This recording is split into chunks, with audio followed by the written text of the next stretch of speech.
지난 본문에서 산 아래에서 이스라엘 백성이 우상 숭배하고 있었다는 얘기를 들었습니다. 모세는 아직 그 사실을 모르고 있어요. 오늘 본문에서는 이제 하나님이 모세에게 내려가라 명령하시면서 산 아래에서 무슨 일이 일어나고 있는지를 말씀하여 주십니다. 산 아래에서는 반역적인 우상 숭배가 일어나고 있었지요. 이때 모세가 하나님의 음성을 들으면서 하나님의 그 말씀을 들으면서 하나님이 얼마나 크게 진노하고 계시는지를 느꼈습니다. 하나님이 어떻게 말씀하고 있는지 보십시오. 너는 내려가라. 내가 애굽 땅에서 인도하여 낸 내 백성이 부패하였도다. 그들이 내가 그들에게 명령한 길을 속히 떠나 자기를 위하여 송아지를 부어 만들고 그것을 예배하며 그것에게 제물을 드리며 말하기를 이스라엘아 이는 너희를 애굽 땅에서 인도하여 낸 너희 신이라 하였도다. 이 말씀을 모세에게 전하여 주시면서 그 하나님의 분노를 모세가 느낄 수 있었겠지요.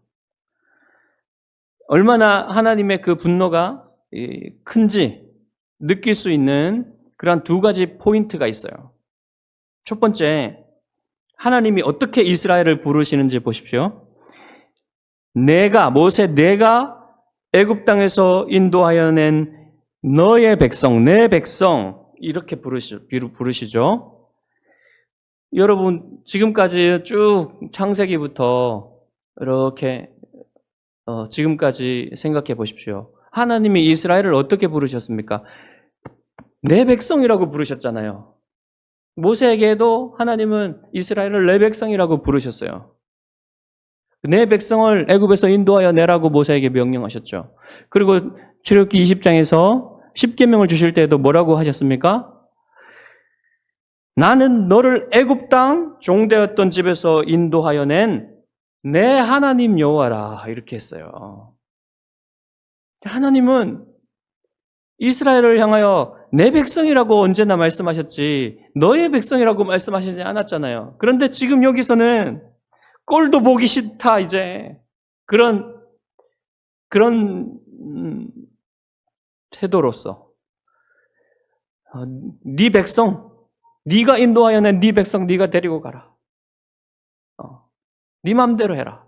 뭐 이런 나는 이제 보기도 싫다. 이런 그 태도를 하나님이 모세에게 나타내신 거죠. 두 번째는 내가 그들에게 명령한 길을 속히 떠났다고 하시죠. 여러분 얼마나 속히 떠났습니까? 결혼한 지 한 달여 돼서 간음하는 사람처럼 그렇게 40일도 안 돼서 그 엄숙한 언약을 어겨버린 거죠. 우리가 아무리 빨리빨리 해도 이스라엘을 못 따라가요. 이스라엘은 전 세계에서 가장 빠른 민족입니다. 하나님을 배반하기를 가장 빨리 하는 그런 민족인 거예요. 여기에서도 하나님이 이스라엘에게 분노하고 계심을 느낄 수가 있는 것입니다. 모세도 여러분 분노하지 않았겠어요? 모세도 하나님처럼 분노가 일어났을 겁니다. 그때 하나님이 모세에게 한 가지 제안을 하세요. 본문을 보십시오. 내가 이 백성을 보니 목이 뻣뻣한 백성이로다. 그런즉 내가 하는 대로 두라. 내가 그들에게 진노하여 그들을 진멸하고 너를 큰 나라가 되게 하리라. 여러분 이스라엘은 어떤 민족입니까? 아무리 사랑을 주고 훈련시켜도 말을 듣지 않고 고집스럽게 행동하는 짐승과 같은 거예요. 그게 목이 뻣뻣한 백성이라는 말로 표현되는 겁니다. 그래서 하나님은 차라리 이 이스라엘 백성을 다 쓸어버리고 모세를 통해서 새로운 민족을 만들어서 큰 나라를 만들어 주시겠다. 이렇게 모세에게 제안을 하는 거예요. 여러분 얼마나 좋은 제안입니까? 모세가 듣기에 솔깃한 제안 아니에요? 이 이스라엘 백성들보다는 나 같은 사람의 자손으로 만들어서 정말 하나님께 충성하는 그런 백성을 만드는 게 얼마나 좋겠느냐? 게다가 이게 다른 누구의 제안도 아니고 하나님 자신의 제안이란 말이에요. 그러니까 모세가 좋게 받아들이고 그렇게 하시면 좋겠습니다. 이렇게 하는 것도 가능한 일이겠죠. 그런데 모세가 이 제안을 기뻐하지 않습니다. 그리고 하나님께 기도를 합니다. 그래서 이 기도가 하나님의 그 제안을 반대하는 기도였어요. 그런데도 하나님은 받아들이시죠. 모세의 기도를. 그래서 이스라엘을 진멸하지 않으시고 용서를 하십니다. 겉으로 보면요, 하나님이 분노에 휩싸여가지고 이스라엘을 진멸하시려고 하시는데 모세가 막아서서 하나님이 이스라엘을 용서하시고 이스라엘을 진멸하시 않으시는 것처럼 이렇게 흘러가는 거예요. 그래서 우리도 모세처럼 하나님께 기도하여서 이렇게 사람을 구원하는 사람들이 됩시다. 이렇게 결론을 내릴 수 있단 말입니다. 그런데 여러분, 성경 해석은 그렇게 하는 게 아닙니다. 오늘 말씀이 그런 말씀을 전해주는 게 아니에요. 만약에 우리가요, 그런 식으로 이 성경을 해석하고 결론을 내리고 적용을 한다면 이 본문에서만큼은 모세가 구원자가 되는 거예요. 하나님이 구원자가 아니라 모세가 구원자가 되는 겁니다. 결코 그런 일이 있을 수가 없는 거죠.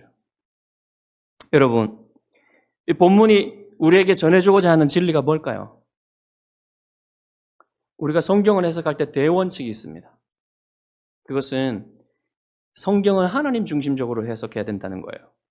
성경은 하나님에 관해서 우선적으로 하나님에 대한 계시를 우리에게 알려주는 책이에요. 그렇기 때문에 사람 중심적으로 해석하면 아주 잘못될 가능성이 큽니다. 정말 잘못됩니다. 아까 우리가 했던 것처럼 모세가 구원자다 이런 식으로 가면 큰일 나는 거예요. 그런 게 아니라는 거죠. 자, 그러면 하나님이 이 본문을 통해서 우리에게 알려주시고자 하시는 하나님 자신에 관한 진리가 무엇인지 살펴보겠습니다. 먼저 여러분께 이런 질문을 하나 드려볼게요. 하나님은 왜 모세에게 이런 제안을 하셨을까? 하나님이 왜 이런 제안을 하셨을까요? 답을 말씀드리면 이것은 모세를 향한 하나님의 테스트였습니다. 시험이에요, 시험. 시험을 치르시는 겁니다. 다시 말하면 이게 모세를 향한 테스트였지 진짜로 하나님이 이스라엘을 진멸하실 의도가 없었다는 거예요. 두 번째 질문입니다. 그렇다면 하나님이 왜 그렇게 분노하셨을까? 왜 그렇게 분노하셨을까? 이스라엘에게. 이 분노는 진짜 분노일까요? 진짜 분노가 맞을까요? 예, 맞습니다. 진짜 분노예요. 가짜 분노가 아니에요. 그냥 그런 것처럼 분노하신 것처럼 모세에게 말씀하신 게 아닙니다. 진짜 분노하셨어요. 여러분, 이게 분노가 안 되면 하나님이 아닙니다. 하나님은 죄에 대해서 분명히 분노하시고요. 죄를 처단하시고 죄에 대해서 심판하시는 분이세요. 하나님은 죄를 미워하시고 죄와 함께 하시지 않고 죄를 혐오하시며 반드시 그것을 해결하시는 분이십니다. 그렇기 때문에 이 이스라엘의 죄도 반드시 해결하셔야 된단 말이에요. 그래서 하나님은 분노하시는 것이 당연한 거예요. 그러니까 모세가 가짜 분노를 접한 게 아니에요. 진짜 하나님의 분노를 접하게 된 것입니다. 그러면 이 진짜 분노란 말이에요. 근데 그 분노에 대해서 하나님이 이제 진멸하시겠다고 제안을 하셨는데 이것이 어떻게 모세를 향한 테스트였는지를 우리가 아냐 이 말입니다. 본문 속에서. 어떻게 알 수 있냐 이 말이에요. 본문이 이게 테스트라는 사실을 알 수 있는 몇 가지 증거를 우리에게 주고 있습니다. 그리고 이 증거들을 통하여 보면 이것이 하나님의 우리에게 주시는 복음이라는 사실을 알게 돼요. 먼저 하나님이 모세에게 뭐라고 하셨습니까? 제일 처음으로 내려가라 하셨죠. 왜 내려가라고 하실까요? 아니 하나님이 그냥 모세를 산 위에 두시고 이스라엘을 쓸어버리시면 되잖아요. 근데 왜 내려가라고 하십니까? 모세가 할 일이 있다는 겁니다. 모세가 내려가서 할 일이 있기 때문에 내려가라고 하시는 거예요. 여지를 남겨두는 거죠, 여지를. 그리고 두 번째 증거는 10절에 보시면 하나님이 모세에게 내가 하는 대로 두라 이렇게 말씀하죠. 내가 하는 대로 두라. 이 말은 무슨 말입니까? 하나님이 모세에게 허락을 구하는 모양이에요, 이게. 내가 하는 대로 둬라, 모세야.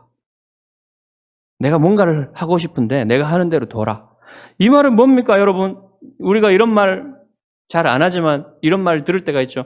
내가 저 자식 다리 몽댕이를 부뜨려 버리겠어. 그냥 내가 하는 대로 냅둬. 이러잖아요. 그러면 진짜 냅두라는 말입니까? 잡아달라는 얘기잖아요. 그죠? 이렇듯이 하나님이 이렇게 모세의 허락을 구하는 모양으로 이렇게 말씀하신 거예요. 사실 여러분 하나님이 사람에게 허락을 구하실 필요가 없죠. 하나님은 하나님이 하시고자 하시면 그냥 하시는 겁니다. 하나님이 하시고자 하시는 것이 하나님의 뜻이고 선이고 그것이 이루어지게 되는 거예요. 그런데 여기서는 마치 하나님이 모세의 허락이라도 구해야 되는 것처럼 말씀하시는 겁니다. 그러니까 이게 뭡니까?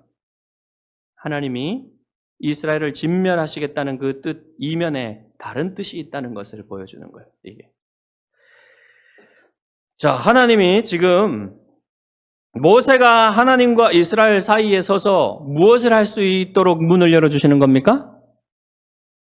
이게 중보를 할 수 있도록, 다시 말하면 중보 기도를 할 수 있도록 문을 열어주시는 거예요. 그런 기회를 주시는 겁니다. 모세를 초대하시는 거예요. 하나님이 진노를 표현하시는데도 그 하나님의 진노 앞에 서서 백성과 하나님 사이에 서서 백성을 위해서 구해라! 이렇게 초대하고 계시는 겁니다. 그때 모세가 어떻게 하는지 보십시오. 망설임이 없어요. 이렇게 테스트 하시는데도 전혀 흔들림이 없이 바로 하나님께 구합니다. 하나님 용서해 주십시오. 하나님 진멸하지 마십시오. 이렇게 기도를 하는데 이때 세 가지 이유를 들어서 진멸하지 말라고 기도를 해요. 세 가지 이유가 무엇입니까? 첫째로 이스라엘은 하나님이 애굽에서 인도해내신 하나님의 백성이기 때문에 진멸하지 마소서라고 호소합니다. 이 말이 무슨 말입니까? 하나님이 모세에게 이는 네가 인도하여 낸 너의 백성이다. 내 백성이 아니다. 이렇게 말씀하셨죠. 근데 모세는 뭐라 그래요? 아닙니다. 하나님의 백성이에요. 언제 내 백성입니까? 하나님의 백성이지.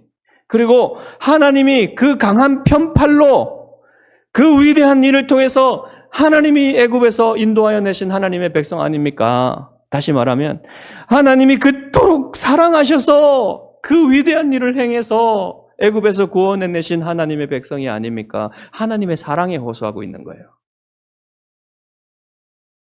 하나님이 사랑하시는 하나님의 백성 아닙니까? 그러니 진멸하지 마십시오. 이렇게 구하는 거죠. 여러분, 이것이 우리를 향한 하나님의 마음이에요. 하나님이 택하신 백성은 결코 버리시지 않는다. 하나님이 영원전에 우리를 택하시고 오늘 그 생각을 바꾸시고 그 택하심을 바꾸시고 그 사랑을 바꾸시고 우리를 버리실 일이 전혀 없다는 사실입니다. 그래서 여러분, 구원은요, 여러분이 천국 가는 것, 하나님의 자녀 되는 것, 여러분이 영생을 얻는 것이 여러분의 삶에 달려있지 않아요. 여러분의 믿음에 달려있지도 않아요. 여러분의 가치에 달려있지도 않아요. 오직 하나님의 은혜에 달려있습니다. 하나님이 믿음을 주시는 것도요, 은혜로 주시는 거예요. 내가 지혜로 와서 믿음을 갖는 게 아닙니다. 하나님이 택하셔서 하나님이 오직 하나님의 은혜로 믿음을 주시고 하나님의 자녀 되게 하시는 것입니다. 그러므로 이 하나님의 사랑에서 여러분을 끊을 수 있는 그 무엇도 존재하지 않는 겁니다. 둘째로 하나님의 명성에 호소를 했어요. 12절에 보십시오. 어찌하여 애굽 사람들이 이르기를 여호와가 자기의 백성을 산에서 죽이고 지면에서 진멸하려는 악한 의도로 인도해 내었다고 말하게 하시려 하나이까? 이 말이 무슨 말이에요, 여러분? 지금 하나님이 이스라엘 백성을 진노로 진멸해 버리시면 저 애굽 사람들이, 하나님의 대적인 애굽 사람들이 뭐라고 하겠습니까?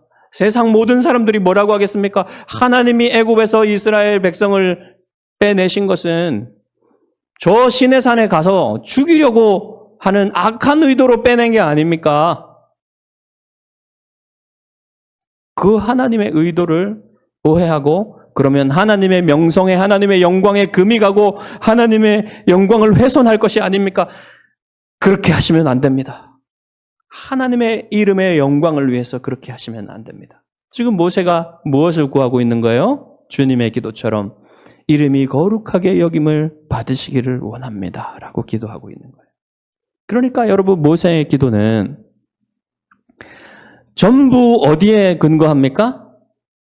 하나님의 성품과 하나님의 영광에 근거해서, 기대어서 기도를 하는 거예요. 모세가 여러분, 이스라엘 백성의 죄가 작다고 했습니까? 이스라엘 죄에 대해서 변명하려고 했습니까? 그런 게 하나도 없어요. 모세는 철저히 이스라엘의 죄가 크다는 것, 지금 진멸하셔도 아무런 할 말이 없다는 사실, 그것을 아예 완전히 인정하고 들어갑니다. 다만 하나님 자신의 사랑과 하나님 자신의 선택과 하나님 자신의 영광, 이름의 영광을 위해서 진멸하지 마소서라고 호소하는 거예요. 그리고 여러분, 모세의 기도는요, 아브라함의 기도와도 달랐습니다. 여러분, 아브라함은 소돔을 위해서 하나님께 기도할 때 뭐라고 기도했습니까? 의인 50명, 40명, 30명, 10명. 사람, 의인이 있는데 그들과 함께 악인들을 벌하시는 것은 하나님의 의로움에 맞지 않습니다라고 해서 의인들에 기대어서 하나님의 공의를 촉구하는 기도를 드렸죠. 근데 모세는 그러지 않았어요.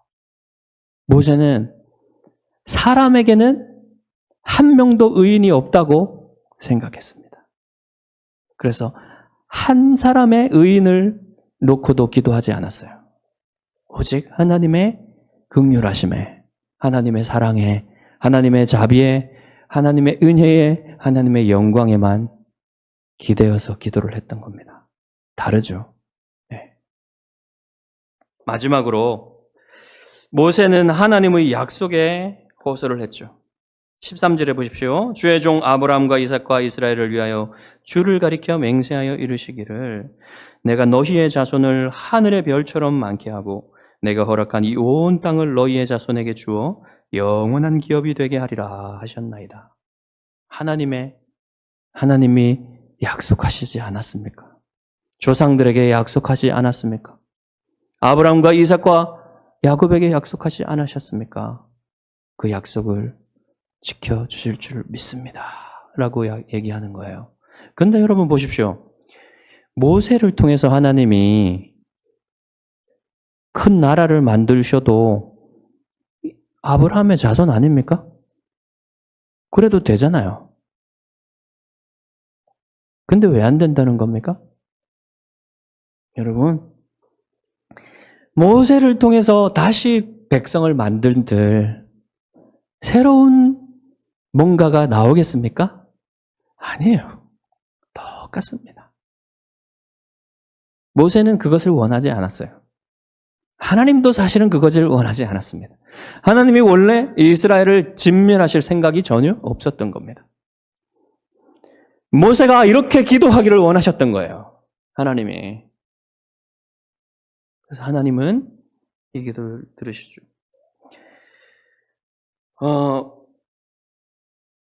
하나님이 모세의 기도를 들으시고 이렇게 하셨다 그래요. 뜻을 돌이키사 말씀하신 화를 그 백성에게 내리지 않으셨다. 그런데 여러분, 이 뜻을 돌이켰다는 말이 어렵죠. 이 뜻을 돌이키셨던 말이 모세의 기도를 듣고 원래는 진멸할 의도였는데 그 의도를 바꾸셨다 이런 뜻이 아닌 거예요. 그러니까 원래 하나님이 가진 계획대로 하신 거예요. 하나님이. 그런데 여러분 여기에 뜻을 돌이키다라는 이 단어가 히브리어로 나함이라는 단어인데 이 말이 원래는요 대부분 보통 어떻게 쓰이냐면 후회하다, 회개하다라는 말로 쓰여요. 그런데 꼭 그 말로만 쓰이는 게 아니고요. 이 후회하다, 회개하다는 마음을 바꾼다는 뜻이잖아요. 그런 뜻으로만 쓰이는 게 아니라 동정심, 긍휼로 마음이 움직이다 이런 뜻이에요. 그래서 마음이 움직여서 긍휼을 가지다라는 뜻이거든요. 그러니까 무슨 말입니까 이게? 여기서는 하나님이 원래 이스라엘을 진멸할 마음을 가지고 계시지 않았는데 모세가 이스라엘 백성을 위해서 기도하자 하나님이 이스라엘을 향한 진노를 거두셨다. 이런 말이에요.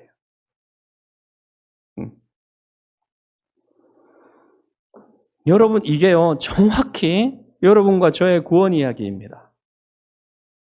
여러분과 저도 구원을 이렇게 받았어요. 영원전에 하나님이 우리를 택하셨지만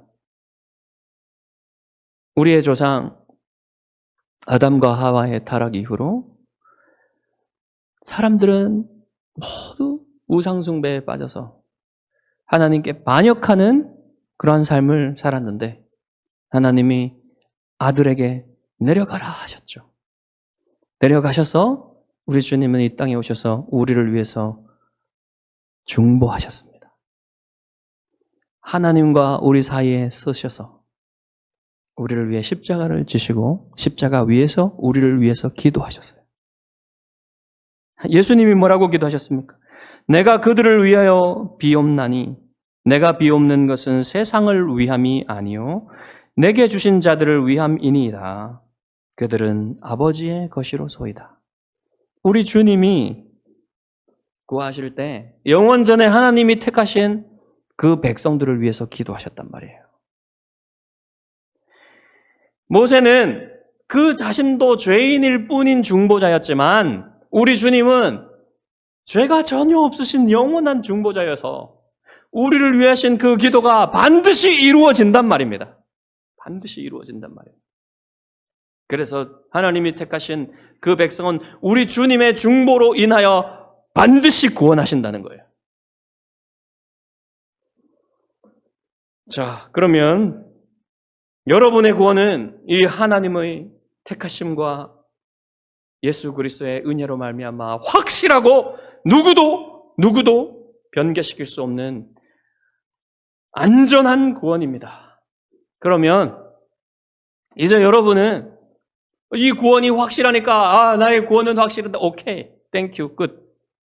이러고 우리 교회에 모여서 믿는 사람들끼리 잘 살면 되겠거니 하고 끝이면 되겠습니까? 하나님의 뜻은 그런 게 아니에요. 아직도 잃어버린 하나님의 양들이 너무너무 많습니다. 이 세상에 잃어버린 양들이 너무 많아요. 그들을 위해서 하나님은 여러분이 나아가라고 하시는 거예요. 여러분이 기도하라고 하시는 거예요. 여러분이 그들에게 복음을 전하라고 하시는 겁니다. 그런 책임이 여러분 우리에게 있어요. 그래서 여러분의 구원이 확실하다고 해서 이제 나는 안전하니 주변의 사람들이 어쨌든 그냥 나는 하나님만 잘 섬기면서 살면 되겠지. 이런 생각이 하나님을 잘 섬긴다는 게 아니에요. 여러분은 하나님이 왕 같은 제사장으로 부르셨습니다.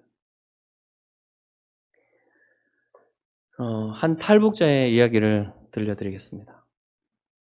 이분이 탈북민 아코디언 연주자 윤설미 씨인데요. 이분이 이제 북한에서 한 장군의 딸로 태어났어요. 그래서 밥을 굶는 걱정은 안 하고 살았습니다. 북한에서는 밥을 안 굶고 새끼 먹는 것은 아주 부자예요. 그래서 밥을 안 굶고 살았는데 어느 날 아버지가 암에 걸리셔서 암 선고를 받으시고는 직장을 잃으시고는 이제 생계가 어려워졌습니다. 그래서 이 윤설미 씨도 이제 그 학교에 교사로서 일했는데도 생계가 안 되는 거예요. 그래가지고 아코디언을 어릴 때부터 배워가지고 이제 그 아코디언을 가르칠 수 있는 그런 개인 교사로서 또 일을 했다고 합니다. 그러다가 이제 그 개인 교습하는 그 가정에서 이제 북한 탈북 브로커를 만나게 돼요. 그래가지고 중국에 가면 돈을 많이 벌 수 있다는 얘기를 듣습니다. 그래가지고 탈북을 감행하게 됩니다. 두만강을 건너서 넘어갔는데 거기서 인신매매범들한테 걸려가지고 이게 다 인신매매범들의 소행이었던 거예요. 이 브로커 이렇게 연결되는 게. 그래가지고 그 중국 한족 아주 시골 마을에 중국 한족에 강제 시집을 가게 됩니다. 탈출하려고 여러 노력을 했지만 안 되고 결국은 딸아이를 갖게 되는데 이제 그 딸아이를 출산할 때가 2008년이었어요. 2008년에 베이징 올림픽이 있었잖아요.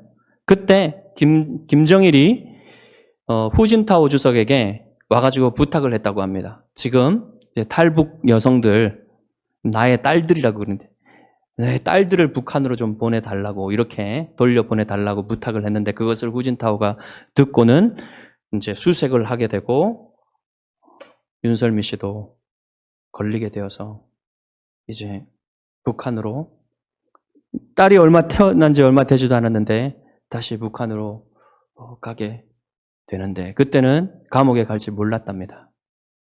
그래서 5년형을 선고받고 감옥에 가서 5년을 복역을 하게 되고 이제 5년이 끝나가는 그때에 이제 그 끝나가는 사람들끼리 따로 모여가지고 한 방에 넣는답니다. 그때에 어떤 언니가 같이 복역하던 어떤 언니가 이런 말을 해주더랍니다. 너 다시 중국 갈 거지? 아니라고 이러면서도 계속 하는 말을 들었는데 귓속말로 이러더랍니다. 잡히면 네가 가장 필요한 거를 기도해봐. 그냥 기도하면 안 들어주니까 마지막에 꼭 예수 그리스도의 이름으로 기도드립니다. 아멘 하라는 거예요. 딱 한 번 이 소리를 해주더랍니다. 근데 그때 갑자기 불현듯 어릴 때 아빠가 해준 얘기가 기억이 나더랍니다. 어느 날 아빠가 술을 드시고 들어오셔서는 너 오늘이 무슨 날인지 아니? 몰라요? 오늘 크리스마스를 한다. 크리스마스가 뭔데요? 한국에서는 성탄절이라고 부른다는 거야. 성탄절이 뭐예요? 성스러운 인물이 태어난 날이야. 아니, 성스러운 인물은 북한 우리 위대한 민족의 태양이신 우리 수령님밖에 안 계신데 어디 또 그런 사람이 있냐고. 수준이 거의 김일성은 거의 하나님 수준이에요. 네, 대체로 그 당시만 해도. 근데 그분은 예수라는 분인데 그 온 세상은 지금 그 예수라는 사람의 사상 때문에 떠들썩하다 이런 말씀을 해주셨다는 거예요. 자, 그리고는 이제 감옥에서 나가게 되는데 바로 감옥에서 나가는 그날 저녁에 탈북을 했다고 해요. 그래서 중국으로 갔는데 이 사람이 몰랐던 게 이제 5년 만에 상황이 바뀌어서 다 CCTV가 설치되어 있어가지고 나가는 바로 그날 공안에게 잡혀가지고 중국 감옥에 들어가게 됐답니다. 중국 감옥에서 소원을 하나님께 기도를 드렸대요. 딸아이 얼굴 한 번만 보고 죽게 해달라고. 큰 소리로 하나님께 기도를 했답니다. 감옥이 떠나가도록 하나님은 하늘에 계시니까 큰 소리로 얘기해야지 기도를 들으실 줄 알고 큰 소리로 기도를 했다는 거예요. 그런데 누구한테 기도를 해야 되는지 까먹은 겁니다. 아무리 생각해도 기억이 안 나는데 다시 어릴 적 아빠가 해준 얘기가 기억이 났대요. 그래서 예수 그리스도의 이름으로 기도를 했답니다. 근데 이게 다른 사람들도 기도하니까 다른 사람들 기도보다 내 기도가 빨리 전달되게 하려고 창문에도 대고 기도를 했다는 거예요. 이 공기를 통해서 빨리 하나님께 전달되도록. 그리고는 3일 후에 다시 북한으로 잡혀갔는데 북한으로 잡혀가면 이제 감옥에 바로 들어가는 게 아니라 보위부라는 데 끌려가서 이 사람이 단순 탈북인지 기독교인인지를 가려낸다고 합니다. 그래서 이제 보위부에서 취조를 받는데 여러 명이 취조를 받는데 이 취조원의 눈을 보지 못하고 이렇게 엎드려 있어야 된다는 거예요. 고개를 아래로 하고 그때는 이미 고문으로 만신창이가 되어서 피꽃이 피어 있는 그런 아주 처참한 상황이었는데 누군가 흐느끼며 울더라는 겁니다. 그러더니 고개를 들어보라는 거예요. 고개를 들어봤더니 그 앞에 있는 취조원이 자기를 대학교 때 짝사랑했던 동창이랍니다. 그래서 이 동창이 목숨을 걸고 탈북을 시켜줬대요. 목숨을 걸고 이제 탈북을 해서 간 것이 시댁으로 갔는데 시댁에서는 이 아내를, 이 며느리를 어떻게 해야 될지 이제 토론이 벌어졌는데 남편이 5년간 이렇게 불쌍하게 복역한 이 아내를 한국으로 보내주자. 이렇게 해서 남편의 그 주장이 받아들여져 가지고 남편이 여러 돈을 많이 써가지고 저기 동남아로 해가지고 이렇게 해서 결국은 한국으로 들어오게 되고 나중에 한국 국적을 취득하고 알아봤더니 남편이 자기를 데려다주고 탈북시키고 탈중국시키고 2개월 만에 뇌수막염으로 죽었다는 겁니다.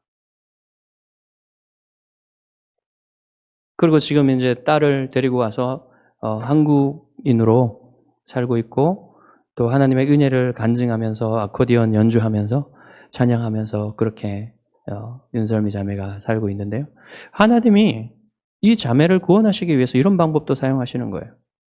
하나님이 먼저 어릴 적에 아버지를 통해서 예수님의 이름을 듣게 하셨어요.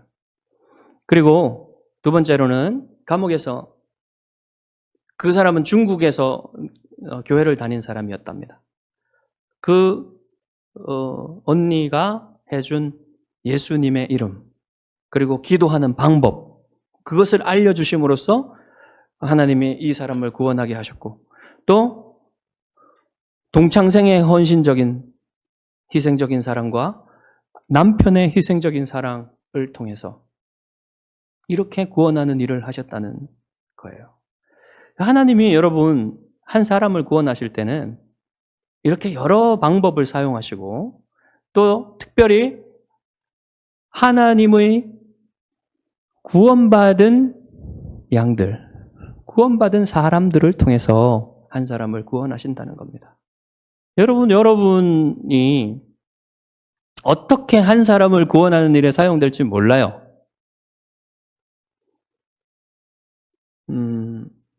우리나라는 너무나 상황이 다릅니다. 우리 한국 사회는. 그런데 여러분 한국 사회를 잘 보시면 외로운 사람들 너무나 많아요. 행복하지 않은 사람들 너무나 많습니다. 그래서 이런 사람들은 누군가 진실하게 자기 말을 들어주는 사람이 필요해요. 그래서 여러분이 어떤 사람에게 정말 진실하게 말을 들어줄 수 있는 기회가 있다면 저는 그런 기회를 놓치지 마십시오. 여러분 누구에게나 그런 가능성이 있어요. 누구에게나 구원받을 가능성이 있습니다. 그래서 여러분 말을 들어주고 좋은 관계를 맺는 기회들을 놓치지 마십시오. 만족을 모르는 사람들, 행복을 모르는 사람들, 뜻모를 슬픔 속에 있는 사람들, 외로운 사람들. 여러분이